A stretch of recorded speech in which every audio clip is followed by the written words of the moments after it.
You know what's wild? It's been over 15 years since Call of Duty Modern Warfare 2 dropped, and it's still the most iconic, emotional, and downright insane FPS campaign ever made. This wasn't just a sequel, this was an event. A moment in gaming history when every single one of us was locked in our bedrooms, controller in hand, trying to process what the hell just happened. It was shocking, cinematic, heartbreaking, and legendary. Today we're breaking down the full campaign, the multiplayer madness, and that beautiful co-op mode that made Modern Warfare 2 a masterpiece. Let's do this. 5 years after the events of Modern Warfare 1, the world's not exactly doing great. Zakiv's dead, but in Russia, he's basically become a national hero. You play as Private Joseph Allen, a U.S. Army Ranger under Sergeant Foley and Corporal Dunn. Your mission? Fight terrorists, clear compounds, and do what the U.S. military does best: turn everything into rubble. General Shepard, a high-ranking officer, sees potential in you. He's forming an elite multinational unit, Task Force 141, led by Captain Soap McTavish and his mysterious, masked second-in-command, Ghost. They're the guys who show up when shit hits the fan. Snap.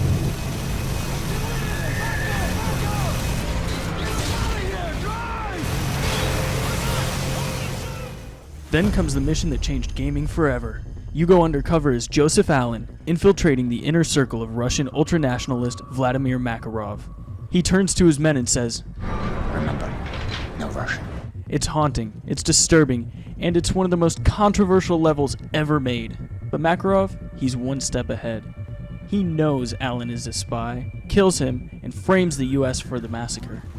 The result? Russia declares war on America. And just like that, World War III begins. Look behind! We gotta move! Remember! Modern Warfare 2 didn't just go big, it went home. For the first time in the series, the battlefield is America. You're fighting through the suburban streets, gas stations, and burger towns as Russian troops invade the East Coast. It's surreal. Explosions echo through neighborhoods that look like your own. This wasn't a war in a foreign desert. This was war in your backyard. Meanwhile, Task Force 141 is on the hunt for Makarov. They chase him through the favelas of Rio de Janeiro, Arctic oil rigs, and snowy mountains. He's not just a terrorist. He's a tactician playing 4D chess with the world. But someone else is playing their own game. After countless missions, Roach and Ghost finally track down Makarov's safe house. They grab the intel, fight through hundreds of enemies, and radio for extraction. Then, the unthinkable happens.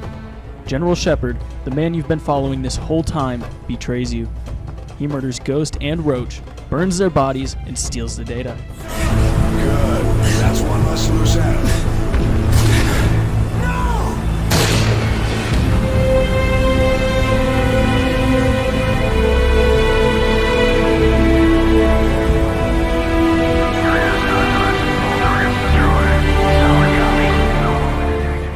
Why? Because Shepard wanted revenge. He lost 30,000 men in the nuke from Modern Warfare 1. He wanted to start this war to make America a hero again and cover his own sins. It's one of the greatest plot twists in gaming history. Nobody saw it coming. Soap and Price go rogue, the last two standing. They hunt Shepard down through the Afghan desert, fighting through chaos, helicopters, and waves of soldiers. After a brutal shutdown, Soap kills Shepard with the same knife he was stabbed with. Revenge, justice, closure. As Price drags Soap to safety, the world is left in ruins. The war might be over, but the scars remain. 5 years ago, I lost 30,000 men in the blink of an eye. And the world just fucking watched.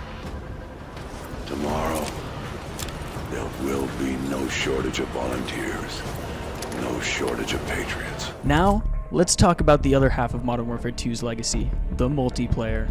Because the campaign made you feel something, but the multiplayer, that made you addicted. The moment you booted it up, you were hit with that iconic lobby music, friends screaming in Xbox chat, people trash talking in lobbies, and that one guy blasting music through his mic. I'm gonna go reset my internet. Now, I'm calling out nasty. Modern Warfare 2's multiplayer wasn't just a game, it was a culture. You had the Intervention, the UMP-45, the ACR, the Spaz-12. Every weapon had a personality. Every map was a masterpiece. High-rise, terminal, favela, rust, and those kill streaks? Pure dopamine. You got 7 kills? Harrier strike. 11? AC-130. 25? Nuke. When that nuke countdown hit and your team cheered in the mic, that was gaming magic. Care package on the way. UAV online.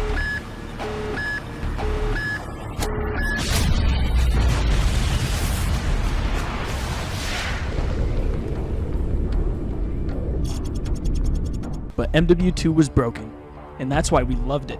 One-man army noob tubes, commando pro lunges across the map, marathon lightweight knifers sprinting like Olympic athletes. It was chaotic, unbalanced, and completely unforgettable. And for a generation of players, this was our golden era. No skill-based matchmaking, no microtransactions, just raw, dumb fun with your friends. When we think back to MW2, it's not just nostalgia. It's a memory of simpler times, of when the lobbies were toxic, the gameplay was wild, and every night felt like a war zone. This wasn't just a shooter, it was home. And just when you thought it couldn't get better, there was Spec Ops. 2-player missions that let you and your buddy take on bite-sized challenges from the campaign, stealth missions, snowmobile chases, juggernaut fights, and survival waves. It was the perfect middle ground between the intensity of multiplayer and the cinematic thrill of the campaign.